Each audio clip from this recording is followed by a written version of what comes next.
कहूं सादात आले फातिमा है। मौला अली की कई और औलादे भी हैं, लेकिन उनको सैयद नहीं कहा जाता। तवज्जो है, सैयद उन्हीं को कहा जाएगा कि मौला अली की वो औलाद जो सैयदा ज़हरा के सदफ अक़दस से है। इसी को इमाम अहमद रजा ने लिखा।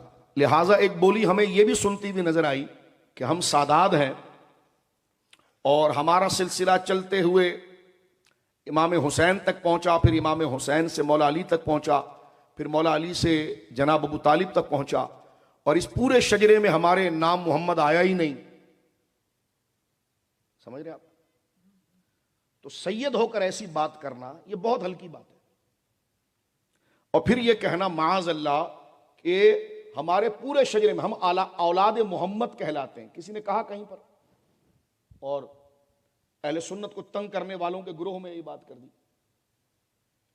कि हम सैयद हैं और हमारा सिलसिला हजरत इमाम हसन और हुसैन से ऊपर होकर मौला अली तक पहुंचता है और मौला अली से जनाब अबी तालिब तक पहुंचता है।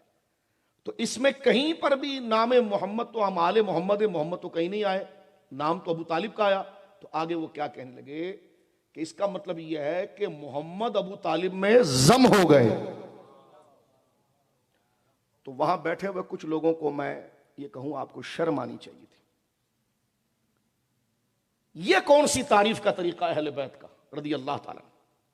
पहली बात यह है कि मैंने आपको बताया कि मौला से जो सादात की निस्बत अबी तालिब की तरफ नहीं जाती, मौला से सादात की वो निस्बत जो सैयदा ज़हरा से वो जनाब रसूलुल्लाह तक जाती है।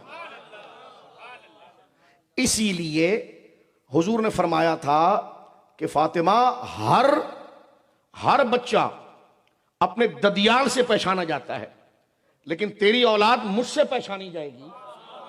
यह हदीस पाक आप सामने रखते और देखते, समझ रहे आप, सामने रखते। और फिर यह जुमला कहना कि जनाब अबू तालिब के अंदर रसूलुल्लाह जम हो गए, माज़ अल्लाह, यह है वो खुली रावजियत कि जिसमें बेजा ऐसा मुबालगा कर दिया जाए कि वहां, वो तो अकीदा है ना उनका कि इमामों को पीछे करो, नबियों को पीछे करो, इमामों को आगे करो। ओ मेरे भाई बात सुनो, ये क्या जुमला आप कह गए कि अबू तालिब के अंदर मोहम्मद जम हो गए माज़ अल्लाह, यानी हुजूर फरार वो असल है अल-अयाज़ु बिल्लाह। तो जाहिलों सुनो, हुजूर वजह तख्लीक कायनात है, हुजूर असले कायनात है, हुजूर के सदक़े सारी चीजें बनी गई है। तो कुछ कोई इन बातों को भी खबर ले, इन पर भी कोई शरई हुक्म आए और इस पर भी कोई बातें की जाए। ये क्या भाण की बोली आप कह गए कि जनाब अबू तालिब के अंदर मोहम्मद जम हो गए। ये मौला अली की तारीफ है, ये सादात की तारीफ है। तवज्जो है, क्या लहजा। इसलिए हम कह रहे थे कि भांड बनकर अकीदत खुद नहीं सोचो, ये सारे मसले बुजुर्गों ने निपटा दिए हैं, उनकी किताबों से पढ़कर आगे बयान कर दो। ये मलंगों का, चरसियों का, बड़े बड़े बालों का, भांडवों का, ये इनका मौजू नहीं। इनकी अकीदत तो जाहिलाना होती। शरीयत जो अकीदत रखती है वो देखो।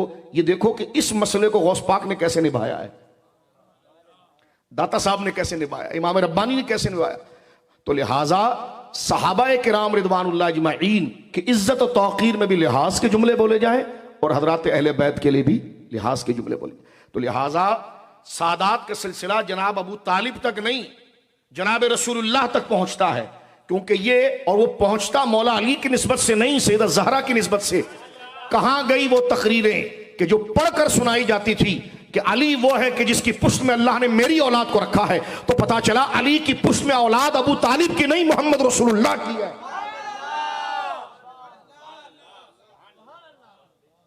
ये मोहम्मद रसूलुल्लाह की औलाद है सल्लल्लाहु अलैहि वालिहि वसहबिहि बारिक वसल्लम। कोई एक बंदा नहीं खड़ा हुआ हजरत अबू बकर सिद्दीक के सामने हजरत इमाम महदी की अफजलियत की बात, एक नंगा नाच करना, कोई खड़ा नहीं हुआ। सादात की ताजीम बरहक है और लाजिम है, उनके जूतों सरों पर है, लेकिन जहां बदअकीदगी का उनसर आएगा तो फिर हम गौसे आजम वाले सैयद को पकड़ेंगे और किसी राह को नहीं जाएंगे। हम कोई तौहीन नहीं करना चाहिए, लेकिन बात करना चाह रहे हैं आपके साथ। मैं एक बात करना चाहता हूं कि अगर आप इज्जतदार बाप हैं, आपका बेटा आपके कहने के खिलाफ करे, मैं उसका अदब भी करता रहूं, तो चलो मैं तो इसलिए अदब कर लिया कि आप मेरे बुजुर्ग हैं, आपका बेटा है। लेकिन आप मेरे बुजुर्ग हैं, उस गलती पर वो आपके सामने आएगा तो आप मेरी तरह अदब करेंगे या उसको खींचेंगे? तो लिहाजा अगर सादात होकर इतनी हल्की बात कोई कर जाए और बदअकीदगी की राह खुल जाए तो हमें तो आप गाली दे दें, लेकिन मौला अली को उठकर मुंह दिखा सकेंगे? आप सैयदा ज़हरा पाक के सामने खड़े हो सकेंगे? इतने गिरे हुए जुमले जो सरकार करीम के लिए कहे गए हैं, तो कैसे ज़हरा पाक इसको सुनेंगी?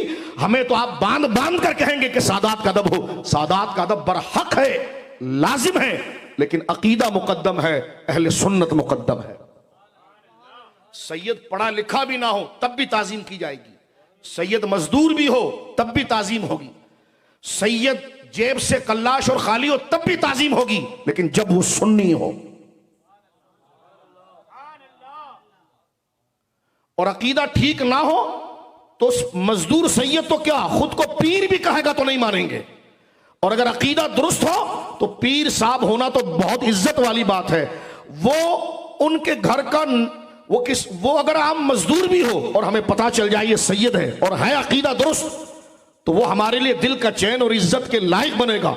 लेकिन अकीदा अहले सुन्नत के खिलाफ हो तो मजदूर नहीं, वो पीर कोई बड़ा भी बन जाए तो इज्जत के लायक नहीं रहेगा, क्योंकि अकीदा सबके लिए शर्त है।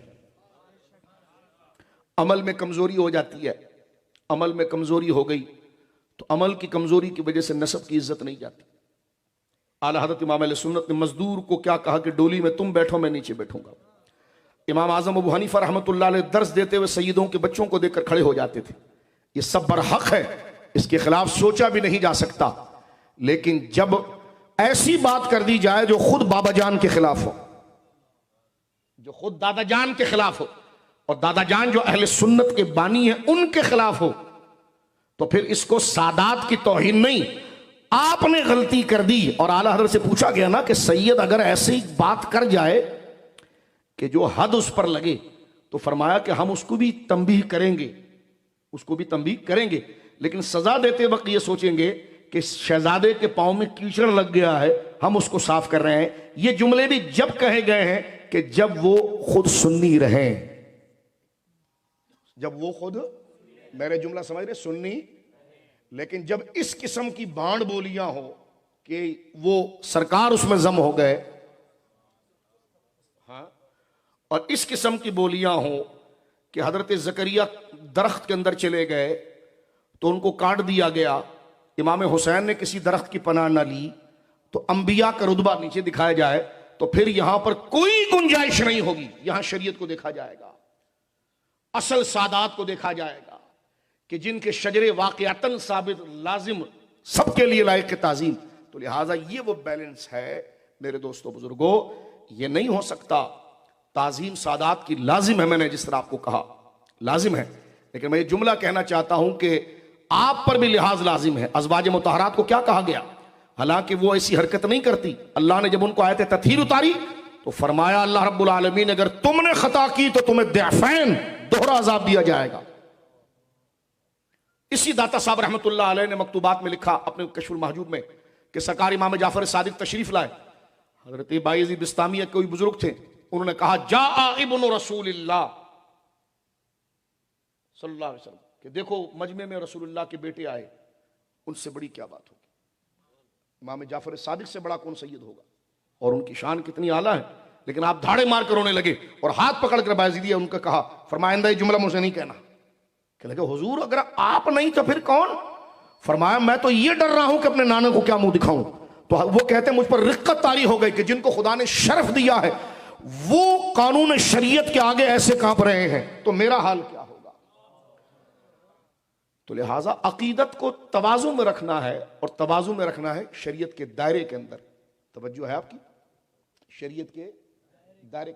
एक पोता नवासा अपने ताया और अपने बाप के साथ बैठने वाले उनके यारों के खिलाफ हो जाए, तो अगर उस पोते को कहे तुमने गलती की, तो कहने के यार उसके बाप के तो बड़े एहसान तुम पर थे। तो कहा ये खुद अपना एहसान खो चुका है, क्योंकि ये उनकी तौहीनें कर रहा है जिनका अदब इनके दादा खुद करते थे। तो लिहाजा सादात का अदब और इकराम लाजिम है और जरूरी है, और सादात कहते ही सैयदा ज़हरा पाक की औलाद पाक को, और